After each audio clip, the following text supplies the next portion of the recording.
Hey, good morning, Mr. Robinson here. But you know that already, right? So, look, I'm going to go through the course of the Second World War. The Second World War lasts 6 years, just about. Okay, America was in the war for around 4 years. Um, so I'm kind of doing it a disservice about going through it so fast. But then again, there is a disservice in that you aren't in my class in person. But that's kind of the hand we're dealt with the coronavirus. So first, we're going to look at the war in Europe, okay? Because it's a two-front war. Meaning the war was fought against the World War, but America fought it on two fronts in Europe and then also in the Pacific. So, hey, let's just go ahead and get into it. The war plan. So, look, the Allies, particularly Roosevelt and the American leader, and Churchill, the British leader, they met and they decided that Germany was the top priority for the Allies. Germany must be defeated. Okay, only an unconditional surrender will be acceptable. And it kind of starts out off with the Battle of Atlantic. Okay, the Battle of the Atlantic. So remember, Britain had largely been engaged in an air battle against Germany. The Battle of Britain was largely an air battle. Now it turns to the sea. America's trying to ship supplies to Britain. Germany, those submarines, all right, those U-boats, just like in World War One, are attacking American ships. So it becomes a sea battle. And again, America's going to do something they did in World War One. They used that convoy system. All right. So that is kind of the beginning here of the war in Europe. Now on the Eastern Front, so this doesn't have to do with America as much, but remember, Germany's fighting a two-front war as well. Germany's fighting to the east against Russia. There's Joseph Stalin right there. In the west, they're fighting Great Britain and the United States. Largely the Battle of the Atlantic. Also, they're fighting in Africa, okay, which I'll probably get into here in a second. Now, and the turning point in the east was this battle at the city of Stalingrad, named after Joseph Stalin. So, Germany had a lot of success with that blitzkrieg style warfare to start off the battle in the east. Okay, the initial victories against Russia, they're overwhelming the Russian army with that blitzkrieg style attack. But as I said before in the last lecture, they didn't account for the vast size of Russia nor that Russian winter. Russian winter set in. Okay, it stopped the German advances. Then, at the city of Stalingrad, Germany put a siege around Stalingrad. Okay, but here's the thing: the winter set in. Russians started to kind of counterattack, and they basically decimated the German army at the city of Stalingrad. This is seen as a major turning point, not only on the Eastern Front, but in the war itself. Okay, so after Stalingrad, remember this because it's on the test. It's pretty much all downhill from Germany from there. Okay, their advance into Russia is halted, and now the Russians are going to start to go on the offensive and chase Germany back across through Poland back into Germany. All right. At the bottom there, this is important. So Stalin, all right, the Russians was suffering very badly during the war. He wanted the Allies that he's teamed up with, Roosevelt and Churchill, to open up another front to take the pressure off Russia. You open up another front, meaning a land invasion of Europe by the Allies, a land invasion of Nazi-held Europe by the Allies to the west. That would take the pressure off of Russia to the east. All right. So, well, first, what they do is the British and Americans, they fight the Germans in Africa, North Africa.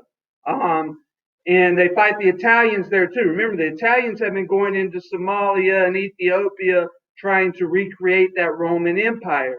So, the German general Erwin Rommel is their key general there in North Africa. And again, the Germans were having success, but his forces are stopped at the Battle of El Alamein. Okay, and then they attack through Italy.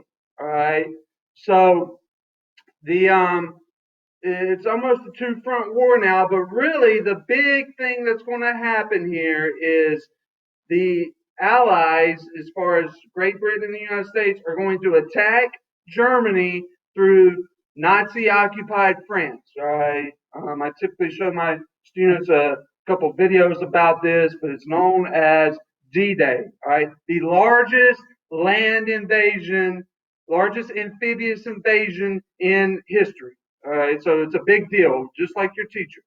Um, June 6, 1944. So if you've seen the movie, I show my students a clip of the movie Saving Private Ryan.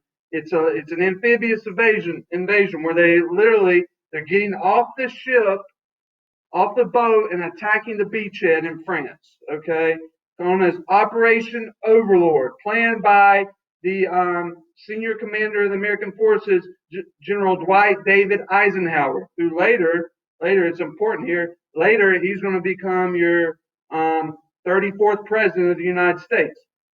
But it is important. So it's studied a lot because it's also a major turning point in the war. So now, this is important. The Germans are being chased back from the east by the Russians. Okay, after that Battle of Stalingrad. Now it's closing in on them because they're being chased from the west by the Americans and the British.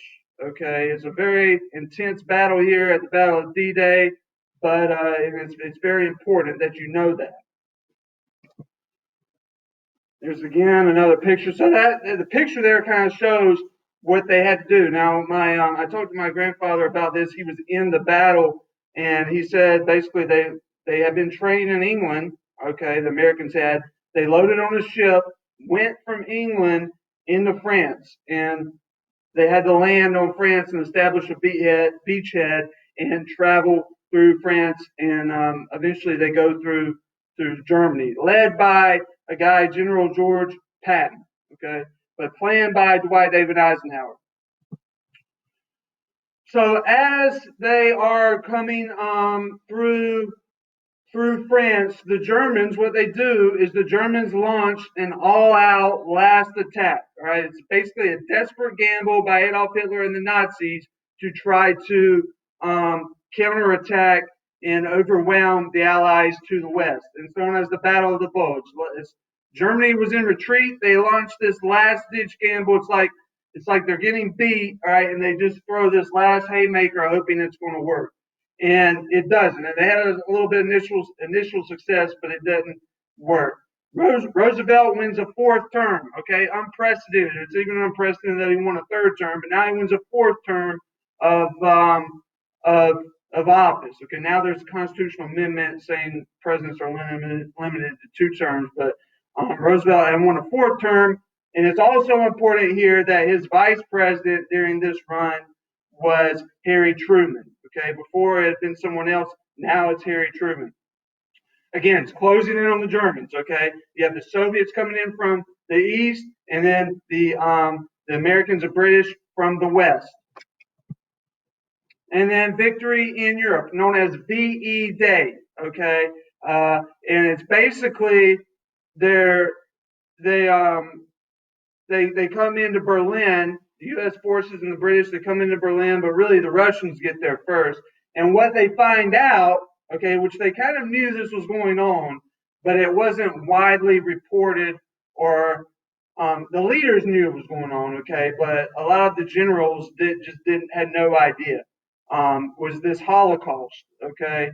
In the Holocaust, it was basically the extermination by the Germans. They were trying to exterminate not only Jews, this is important, it's on the test, not only Jews, but anybody they deemed unfit. So, like gypsies, homosexuals, okay, people with mental illness, all right, political enemies. So it wasn't just Jews. Now, 11 million people were killed in this Holocaust. All right, think about that. 11 million. 6 million of which were Jews. So over half were Jews, but it was not only Jews that the Germans were trying to exterminate. And again, the average American GI did not know this was going on. I talked to my grandfather. He said they had no clue that any of this was happening until they come into an extermination camp, and they were like just obviously mind blown and sickened by what was happening. Adolf Hitler commits suicide in his bunker as Russians are closing in on Berlin. Germany surrenders in May 1945, known as VE, or Victory in Europe Day. All right. So that is the end of that one. Now I'm going to look at the war in the Pacific. Okay, a different front. All right, a little bit different type of war as well. So to start off, the Japanese are having success in the Pacific. They're having victories, starting with Pearl Harbor, and then they take over the Philippines. General MacArthur, the leader in the Pacific for the American forces, he retreats from the Philippines. The Japanese were very, very harsh to their prisoners of war. Well, there's something called the Bataan Death March. MacArthur, he said, look, I will return. Okay, I will be back. Even though I'm leaving, I will return. And guess what? He did. He's a man of his word, just like me. So America, even though we're kind of on the ropes here to start, they recover. All right. Really, the big turning point in the Battle of the Pacific is the Battle of Midway. Now, they just made a movie about it last year. But again, the Pacific, it starts off as a sea battle, a naval battle. And at the Battle of Midway, the Americans are able to inflict great damage against the larger Japanese fleet. Because here's the thing, the Japanese wanted to destroy the American aircraft carriers at that attack at Pearl Harbor, but they didn't. All right, the American aircraft carriers weren't in port at the time, so the Japanese couldn't destroy them, and so now their aircraft carriers, America's aircraft carriers, are still operational, and so they use that to their advantage, and they defeat the Japanese at the Battle of Midway. And again, Japanese, they're never able to recover after this, but there's still some very intense fighting left. All right. The Americans really had the advantage against the Japanese because of, well, their advantages were the industrial might, the sheer size of America, the fact that America is able to produce all these war materials, and that America has natural resources, whereas Japan, being a small island nation, was not able to do all of this. But the Japanese had some advantages as far as they were the surprise attack. They were on the offensive. They were more operational to start the war. I mean, their war machine was already geared up and ready. So it's going to be kind of a prolonged fight. Now, this is important. This is on the test. It's on the final exam too. The American strategy in World War II in the Pacific is something known as island hopping.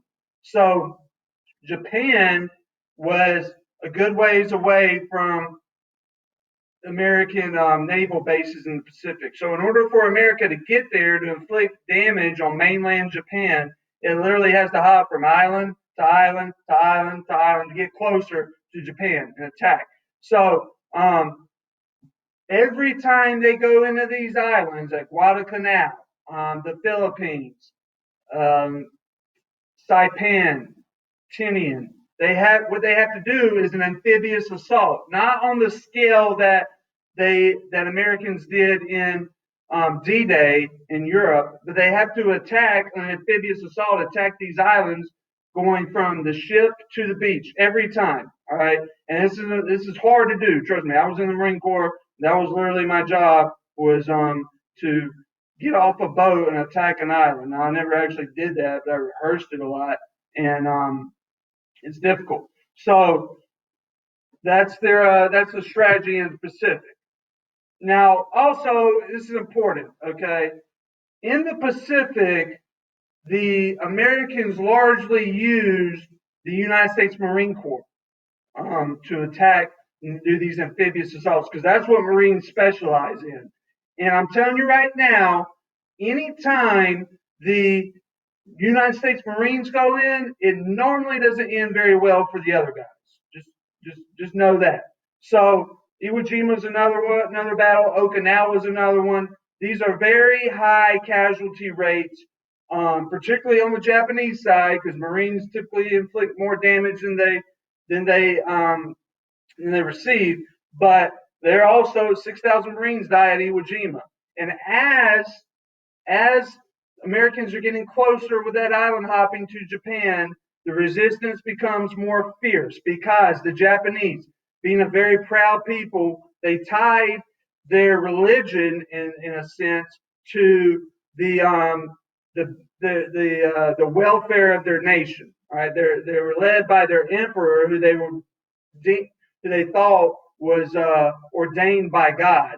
Okay, he was a religious figure as well as a political figure in their society. So the fighting is getting very fierce as they're getting closer. Okinawa is kind of the last battle before a proposed invasion of Japan. Okinawa, extremely high death tolls, as you see there. So here's the choice or the decision. Okay, Roosevelt dies. President Roosevelt dies in April 1945. So he never saw Victory in Europe Day, although it was kind of known that the Germans were going to surrender at some point because there was no choice. But he dies in April 1945. So as the Americans are getting closer to Japan, remember that fighting is becoming more fierce. And a proposed invasion of Japan is thought to possibly cost 1 million American casualties. All right, think about it, 1 million American casualties.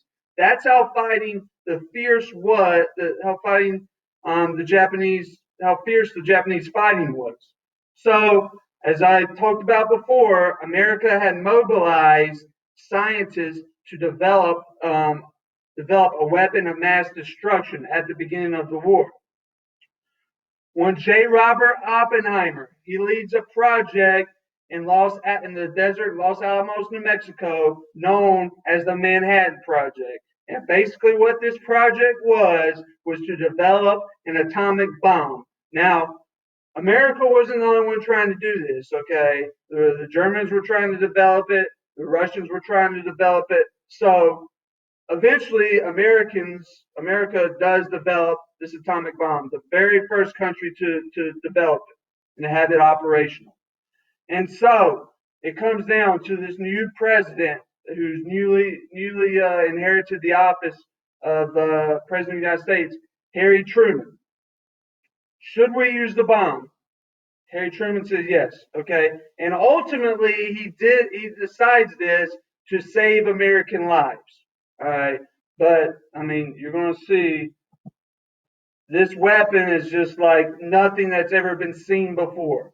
Okay, and America, they didn't surprise drop this on Japan. They told Japan, we're going to use something that you've never seen before, most destructive thing you've ever seen before, and they had dropped leaflets. The Japanese, still being a very proud people, refused to surrender, and so boom, this is a game changer in the history of the world.